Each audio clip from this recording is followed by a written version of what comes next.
നീനു വിവാഹിതയായി എന്നത് സത്യം. ഫെബ്രുവരിയിലാണ് ആ പെൺകുട്ടിയുടെ വിവാഹം നടന്നത്.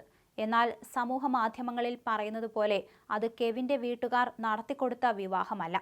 കെവിന്റെ കുടുംബവുമായി നീനുവിന് ഇപ്പോൾ ഒരടുപ്പവുമില്ല എന്ന് തന്നെയാണ് ഒടുവിൽ ലഭ്യമായിരിക്കുന്ന വിവരം. അതുകൊണ്ട് തന്നെ അവർക്ക് ഒന്നും അറിയില്ല. നേരത്തെ നീതു വിവാഹിതയല്ലെന്ന തരത്തിൽ കെവിന്റെ കുടുംബം പ്രതികരിച്ചിരുന്നു. അതുകൊണ്ട് തന്നെയാണ് ഇത്തരത്തിൽ മറുനാടനും ഈ വാർത്ത റിപ്പോർട്ട് ചെയ്തത്. എന്നാൽ അങ്ങനെയല്ല വസ്തുത എന്നാണ് ഇപ്പോൾ പുറത്തു വരുന്നത്. മാധ്യമങ്ങളിൽ നിന്നും പൊതുസമൂഹത്തിൽ നിന്നും അകലം പാലിച്ച് ജീവിക്കുന്ന നീനുവിന്റെ സ്വകാര്യതയെ മാനിക്കുന്നതിനാൽ അവരെ സംബന്ധിച്ചോ വിവാഹവുമായി ബന്ധപ്പെട്ട് ഉള്ള മറ്റു വിവരങ്ങൾ വെളിപ്പെടുത്തുന്നില്ല എന്നാണ് പുറത്തു വരുന്ന റിപ്പോർട്ട്. എല്ലാവരിൽ നിന്നും മാറി കേരളത്തിന് പുറത്ത് മറ്റൊരു നഗരത്തിൽ തന്റെ ജീവിതം കെട്ടിപ്പടുക്കാനുള്ള ശ്രമത്തിലാണ് നീനു. നീനുവിന് താല്പര്യമില്ലാത്തതുകൊണ്ട് തന്നെ വിശദാംശങ്ങൾ പുറത്തു വിടുന്നില്ല. കെവിന്റെ കുടുംബം നീനുവിന്റെ വിവാഹ വാർത്ത നിഷേധിച്ചിരുന്നു.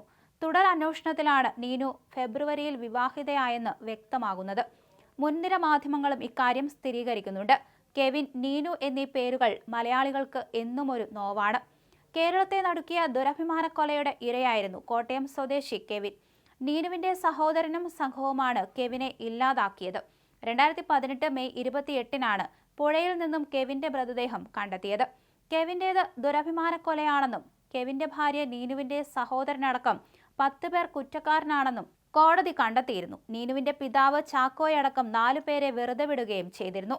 ഭർത്താവിന്റെ മരണശേഷം നീനു കെവിന്റെ കുടുംബത്തിനോടൊപ്പമായിരുന്നു നിലകൊണ്ടത്. നീനു പിന്നീട് ബംഗളൂരിൽ പഠനത്തിന് പോയി. എന്നാൽ കഴിഞ്ഞ കുറച്ചു നാളുകളായി നീനു വിവാഹിതയായി എന്ന രീതിയിൽ ഒരു കുറിപ്പ് സോഷ്യൽ മീഡിയയിൽ പ്രചരിച്ചുകൊണ്ടിരിക്കുകയാണ്. കെവിന്റെ നീനു വീണ്ടും വിവാഹിതയായി. വയനാട് സ്വദേശിയെയാണ് വിവാഹം കഴിച്ചത്. കെവിന്റെ പിതാവ് മുൻകൈയെടുത്താണ് വിവാഹം നടത്തിയത് എന്നായിരുന്നു പ്രചരണം. ഇതെല്ലാം വ്യാജമാണെന്ന് വ്യക്തമാക്കിക്കൊണ്ട് കെവിന്റെ അച്ഛൻ രംഗത്ത് വന്നിരുന്നു. നീനുവിനെ ഞാൻ ആർക്കും കൈപിടിച്ചു കൊടുത്തിട്ടില്ല. നീനുവിന്റെ കല്യാണം കഴിഞ്ഞ വാർത്ത എനിക്കറിയില്ല. വ്യാജ പ്രചരണം നടത്തുന്നവരോട് തന്നെ ചോദിക്കണം. ഇതായിരുന്നു പ്രതികരണം. എന്നാൽ ഇതുകൊണ്ട് വിവാഹം നടന്നില്ലെന്ന് അർത്ഥമില്ല. നീനുവിന്റെ വിവാഹം കെവിന്റെ വീട്ടുകാരല്ല നടത്തിയെന്നത് മാത്രമാണ് വസ്തുത. MSW പൂർത്തിയാക്കിയ നീനു ഇപ്പോൾ ജോലിയിലും കയറിയിട്ടുണ്ട്. കെവിനെയും നീനുവിനെയും വീണ്ടും ഓർമ്മപ്പെടുത്തിയ സിനിമയായിരുന്നു മോഹൻലാലിന്റെ തുടരും. ദുരഭിമാനക്കൊലയുടെ കഥ പറഞ്ഞ സിനിമയ്ക്ക് പിന്നാലെ നീനുവിനെ തേടിയുള്ള അന്വേഷണം സോഷ്യൽ മീഡിയയിൽ നടക്കുകയായിരുന്നു. എല്ലാം മറന്ന് നല്ലൊരു ജീവിതം നയിക്കാൻ ആ കുട്ടിക്ക് സാധിക്കട്ടെ എന്ന് ആശംസിച്ചുകൊണ്ട് നിരവധി പേർ സോഷ്യൽ മീഡിയയിൽ നിറയുകയാണ്. കെവിൻ വധക്കേസിന്റെ വിസ്താരത്തിനിടെ നിർണായക വെളിപ്പെടുത്തലുമായി മുഖ്യസാക്ഷിയായ നീനു രംഗത്ത് വന്നിരുന്നു.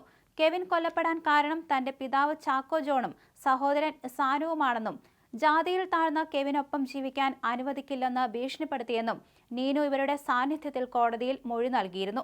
കോട്ടയം പ്രിൻസിപ്പൽ സെഷൻസ് കോടതിയിലായിരുന്നു വിചാരണ. കേസിൽ 5ാം സാക്ഷിയായിരുന്നു നീനു ചാക്കോ. ഈ മൊഴിയായിരുന്നു കേസിൽ നിർണായകമായത്. ഏറ്റുമാനൂർ ഗാന്ധിനഗർ പോലീസ് സ്റ്റേഷനിൽ വെച്ച് കെവിനെ തന്റെ പിതാവ് ചാക്കോ ജാതിപ്പേര് വിളിച്ച് അധിക്ഷേപിച്ചു. താഴ്ന്ന ജാതിയിൽപ്പെട്ട കെവിനെ വിവാഹം കഴിക്കുന്നത് പ്രശ്നമാണ്.